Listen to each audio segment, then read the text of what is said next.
नमस्ते। आशा की बैठकी में आपका स्वागत है।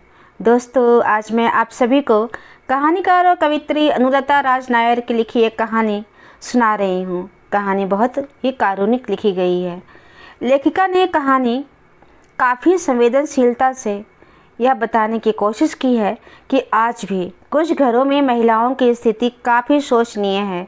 उन्हें मानसिक प्रहार से इतना पंगु बना दिया जाता है कि वो अपनी मृत्यु के बाद भी उस भयानक आतंक से मुक्त नहीं हो पाती और उसकी रूह को महामुक्ति के लिए अनथक इंतजार करना पड़ता है।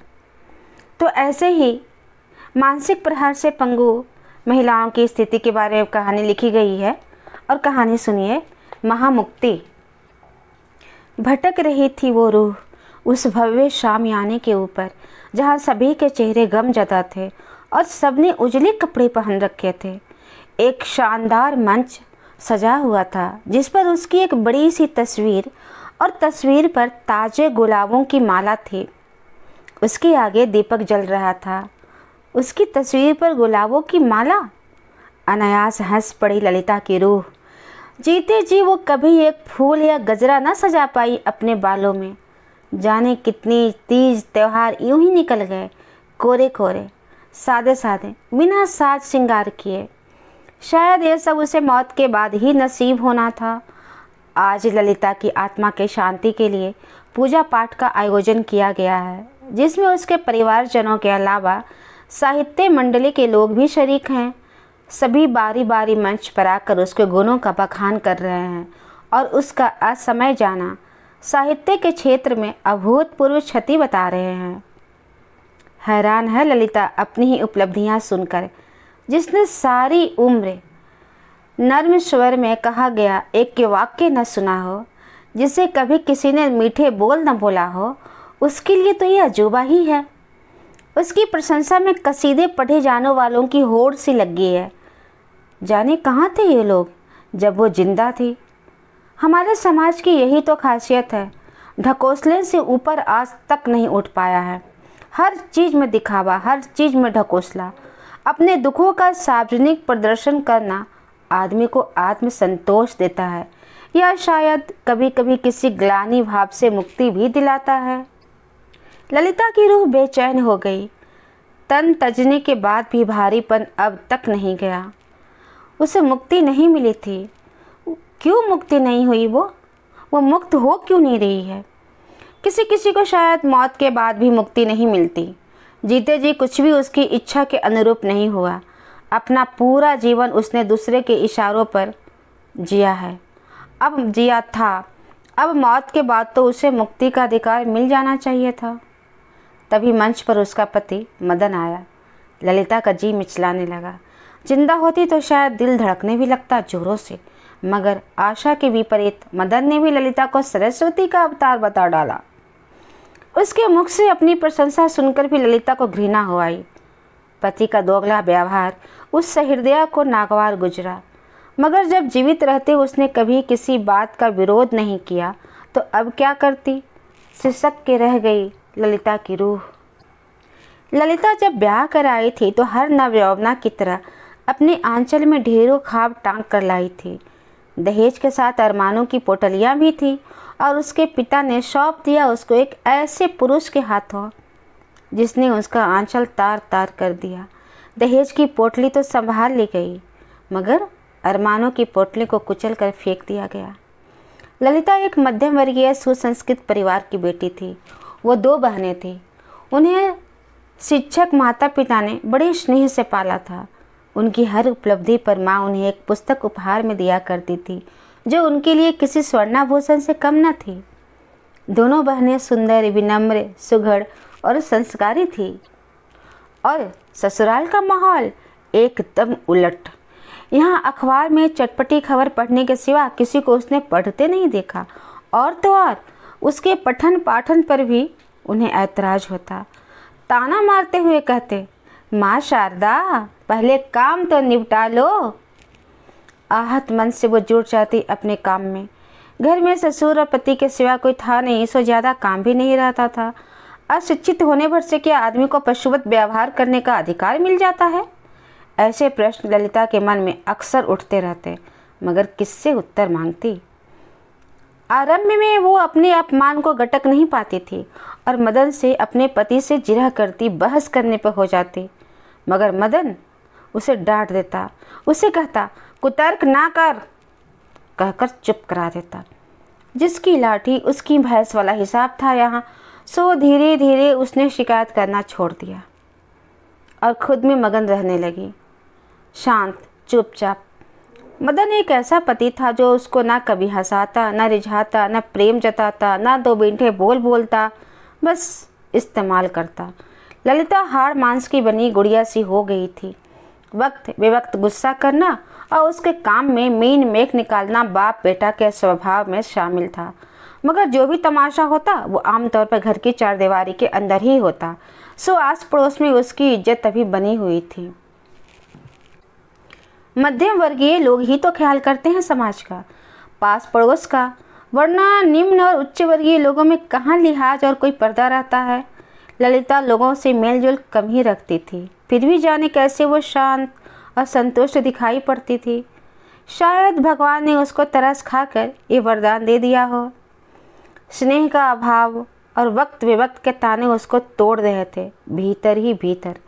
अकेले में वो अपने तार तार हुए मन को सीती रहती और किसी तरह जीती रहती। कभी कभी सोचती, कौन जाने इनके ऐसे ही व्यवहार की वजह से ही शायद उसकी सास असमय दुनिया छोड़ गई हो।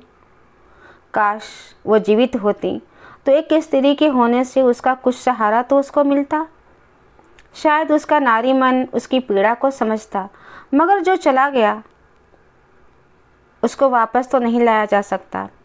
सास उसकी मन की पीड़ा समझती, लेकिन वो अब वापस नहीं आ सकती हैं। जीवन के पन्ने कभी पीछे पलटे जा सकते हैं भला। ऐसे ही माहौल में ललिता गर्भवती हुई। उसको लगा शायद अब दिन फिर जाएंगे, शायद उसके सुख के दिन आएंगे, शायद उसका भी घर में आदर और मान होगा। पितृत्व बदलाव अवश्य लाएगा मदन में, मगर उसके हाथों की लकीरें इतनी अच्छी ना थी। लिंग जांच के बाद उसका गर्भ गिरवा दिया गया। ऐसा गर्भ गिरवाने की सिलसिला 3 सालों में 2 बार हुआ। उनका कहना था कि उन्हें एक और ललिता नहीं चाहिए, कितना बोझा ढोएंगे हम आखिर। उसके ससुर ने बुदबुदाया था उस रोज। ललिता का आहत मन चीख पड़ा था, मगर नक्कार खाने में तूती की तरह उसकी आवाज़ भी दीवारों से टकरा कर गुम हो गई। वो कहना चाहती थी, मुझे भी नहीं चाहिए बेटा, नहीं चाहिए एक और मदन। मगर उसका चाहना ना चाहना मायने कहाँ रखता था। आखिर उसने एक बेटे को जन्म दिया। सूखी छाती निचोड़कर ललिता बेटे को बड़ा करने लगी, इस आस में कि उसके अंधेरे जीवन में दिया बन टिमटिमाएगा उसका बेटा। वो अपना पूरा वक्त बेटे को देती, उसे अच्छी कहानियाँ सुनाती, दुनियादारी की अच्छी अच्छी सीख देती, मगर वो अक्सर उसके हाथ ही ना आता। भाग कर अपने बाप या दादा के पास चला जाता और वो उसको खदेड़ देते पीछे ही। डांट देते बच्चे के सामने कि बच्चे को क्या प्रवचन देती रहती हो, सन्यासी बनाना है क्या। ललिता क्या करती, चुप रहती। वह समझ गई, बबूल के बीज से कभी आम का पेड़ उगा है क्या। ललिता को समझ में आ गया, नीम से निम्बोली ही झरेगी, हर श्रृंगार नहीं। पूत के पांव पालने में दिखने लगते हैं, सो इस कपूत के लक्षण भी 10-12 साल में ही दिखने लगे। माँ को तो अपनी पाँव की जूती समझता, उस पर हाथ छोड़ देता, उसकी एक बात न मानता। पढ़ना लिखना छोड़ 12वीं के बाद से ही बाप दादा के धंधे में लग गया।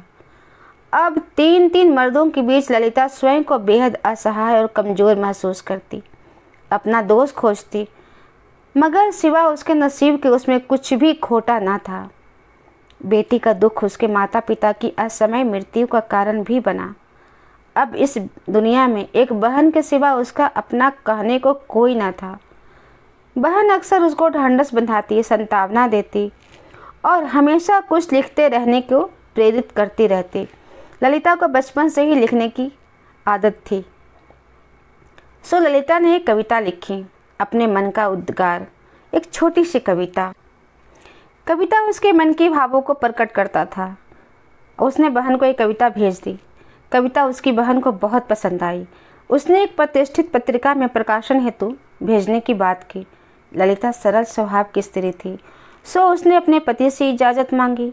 मगर मदन तो सरल नहीं था, वो भड़क गया। बहुत डांटा ललिता को और चेतावनी दे डाला कि खबरदार जो रचना भेजी, बहुत उड़ रही हो, तुम्हारे पर कतर दूंगा। और भी जाने क्या क्या नगल बक डाला उसने। मगर इस दफ़ा ललिता की बहन ने एक उपाय किया और उसने उसके एक उपनाम चुना, गौरी, और ललिता की रचना संपादक को भेज दिया। ललिता को उस रचना के लिए ढेरों बधाई पत्र मानदेय भी मिला जो उसकी बहन के पते पर आया। अब तो ललिता के मानो सचमुच पंख निकल आए। वो अक्सर अपना लिखा भिन्न भिन्न पत्रिकाओं में भेजती और प्रशंसा मानदेय के साथ अभूतपूर्व संतुष्टि पाती। बरसों से सोई उसके भीतर की कला और आत्मविश्वास अब जाग गया था। वो बहुत ध्यान से लिखने लगी। एक बहुत बड़े प्रकाशक ने उसको उपन्यास लिखने का सुझाव दिया। रचनात्मकता की तो कोई कमी थी नहीं उसमें और उत्साह भी चरम पर था। कुछ ही दिनों में उसने उपन्यास पूरा कर डाला और पुस्तक प्रकाशित होकर बाजार में आ गई। ललिता ने एक बार फिर प्रयास किया कि मदन को बताकर विमोचन में जा सके, मगर उसने साफ मना कर दिया और खूब लताड़ा और डांटा भी। साथ ही धमका भी दिया कि यहाँ अगर एक प्रति भी देखी किताब की तो जला डालूंगा, सबको जला डालूंगा। ललिता कभी समझ ही नहीं पाई कि आखिर उसका गुनाह क्या था और उसकी इस प्रतिभा से मदन को क्या जलन था, उसे कष्ट क्या था। शायद उसके अंदर की हीन भावना उसे ये सब करवा रही थी। ललिता सदा मौन का कवच पहने रहती। उसका मौन मुखर होता सिर्फ उसकी डायरी के पन्नों पर। ललिता का उपन्यास बहुत ज़्यादा पसंद किया गया। प्रकाशक तो मानो बावला सा हो गया था। दूसरे उपन्यास के लिए उतावला हुआ जा रहा था। ललिता भी बहुत खुश थी, मगर परिवार का असहयोग उसको खाए जा रहा था। मन बीमार हो तो तन भी कब तक साथ देता। ललिता अक्सर बीमार रहने लगी और जब भी वो अस्वस्थ महसूस करती या असमय लेट जाती तो पति और ससुर ताना मार देते कि सारी ऊर्जा पन्ने काले करने में ही क्यों गवा देती हो। पति चीखता, एक घर का काम ही तो करने लायक थी वो भी नहीं कर सकती हो तुम, तो तुम्हें पाले क्यों। ललिता को एहसास हो चला था कि इनके लिए मेरा कोई मोल नहीं है, इनके लिए घर में मेरी कोई जगह नहीं है, मेरा कोई स्थान नहीं, मैं इनके लिए कुछ भी नहीं हूँ। सो एक दिन उसने संबंधित संस्थानों से संपर्क करके अपने नेत्र दान किए और अपने देवी मेडिकल कॉलेज को दान कर दी। ऐसा करके उसको बहुत सुख मिला, बहुत संतोष मिला। संभवतः ऐसा करने से उसके आहत स्वाभिमान को थोड़ा सुकून मिला होगा। शायद मौत भी उसके इसी कदम का इंतज़ार कर रही थी। एक सुबह उसने इस नर्क से विदाई ले ली।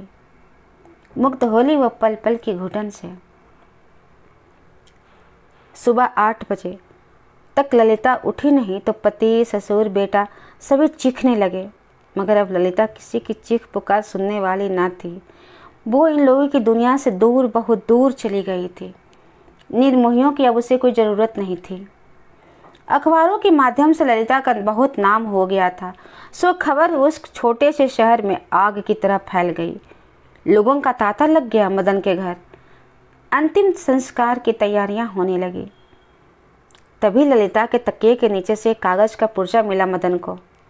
मदन ने पढ़ा तो उसे पता लगा कि उसके स्वाभिमानी पत्नी ने अपने नेत्र के साथ देह भी दान कर दी है और तो और मुखाग्नि का अधिकार भी उससे छीन लिया था। मदन ने 2 पल को सोचा, फिर कागज़ को फाड़ के फेंक दिया और शव यात्रा की निकालने की तैयारी में जुट गया। मौत के बाद भी वो ललिता को मनमर्जी कैसे करने दे सकता था भला? आखिर वो पुरुष था। पूरे साजो श्रृंगार के साथ ललिता की शव यात्रा निकली और उसकी सुंदर सी मासूम काया पंच तत्व में विलीन हो गई। जाने कितने गमगीन चेहरे उसकी चिता को घेरे थे। मौत के बाद ही सही उसको कुछ सम्मान तो मिला। आज उसकी 13वीं है और उसकी रूह देख रही है अपने परिजनों को अपने लिए दुखी होते। ललिता की रूह परेशान सी यहाँ वहाँ भटकती रही। पूरे कर्मकांड किए गए उसकी आत्मा की शांति के लिए। मदन और उसका बेटा हरिद्वार हो आए। उसकी अस्थियाँ गंगा जी में विसर्जित करने के लिए पूजा पाठ प्रार्थना सभा क्या कुछ नहीं हुआ, मगर ललिता की रूह को मुक्ति नहीं मिली। भटकती फिर रही थी वो यहाँ वहाँ। ना उसे जीते जी चैन था, ना मरकर चैन पा रही थी वह बेचारी। उसकी मौत को आज पूरा 1 माह हो गया था। उसकी रूह भटक रही थी यहाँ घर के भीतर, अंदर ही अंदर। रूह कहीं भी जा सकती थी। एक दिन उसने देखा मदन सुबह सुबह उठकर नहा धोकर कहीं निकल गया। ललिता की रूह उसका पीछा करने लगी। मदन चलता चलता शहर के बाहर एक पुराने मंदिर की ड्योढ़ी पर बैठ गया। उसके हाथ में ललिता का लिखा हुआ उपन्यास था, महामुक्ति। वो आपलक देखता रहा उस किताब को, फिर पढ़ने लगा। पढ़ता रहा। आखिरी पन्ना, जहाँ ललिता ने चंद पंक्तियों में अपने उपन्यास का सार लिखा था, मदन ने बुदबुदाते स्वर को पढ़ा। ललिता की रूह उस स्वर को सुन सकती थी। फिर रूह तो मन की आवाज़ भी सुन लेती हैं। वह सुन रही थी। मदन उसकी किताब से लिखी पढ़ रहा था। हे प्रभु, मुक्ति दो मुझे, जीवन की आपाधापी से बावला कर दो मुझे, बिसरा दो सबको, मैं सबको बिसरा दूं, सूझे न कुछ मुझे सिवा तेरे, डाल दो बेड़ियाँ मेरे पाँव में, कुछ अवरोध लगे इस द्रुतगामी जीवन पर, और दे दो मुझे तुम पंख कि मैं उड़कर पहुंच सकूं तुम तक। शांत करो ये अनबुझ क्षुधा, ये लालसा मोह माया। हे प्रभु, मन चैतन्य कर दो, मुझे अपने होने का बोध करा दो, मुझे मुक्त करो प्रभु, मुझे मुक्त करा दो। मदन की आंखों से आंसू झरने लगे। पुस्तक के भीतर मुंह छुपाकर वह रोने लगा। हैरान थी ललिता की रूह। मदन की आंख में आंसू, और वो भी ललिता के लिए। मदन बहुत देर तक सिसकियां लेता रहा, फिर किताब को सीने से लगाए चला गया। ललिता की रूह को एक अजीब सा हल्कापन महसूस हुआ। उसको लगा उसे कोई खींच रहा है ऊपर। वो हल्की होती होती ऊपर उठी जा रही है। ललिता की रूह को एक अजीब सा हल्कापन महसूस हो रहा था। उसको लगा कोई उसे ऊपर से खींच रहा है, ऊपर और ऊपर। गुरुत्वाकर्षण से परे वो चली जा रही थी, ऊपर, बहुत ऊपर। पा गई थी वो महामुक्ति। आज देह के साथ उसकी आत्मा भी मुक्त हो गई थी। ढेरों कर्मकांड, हवन कुंड की आहुतियाँ और गंगा जी का पानी उसकी आत्मा को मुक्त ना करा सके थे, मगर मदन की आंख से गिरी 2 बूंदों ने ललिता की आत्मा को शांत कर दिया। उसके भटकन को राह दे दी। उसको रूह को आराम मिला। उसका जीवन भले व्यर्थ चला गया हो, किंतु उसकी मौत सार्थक हुई। इति श्री। आशा करती हूँ कि आप सभी को यह कहानी पसंद आई होगी। ऐसे ही उम्दा कहानियों को सुनने के लिए कृपया इस चैनल को सब्सक्राइब कर लें, लाइक अवश्य करें, कमेंट तो ज़रूर ही करें और अधिक से अधिक शेयर करें। धन्यवाद।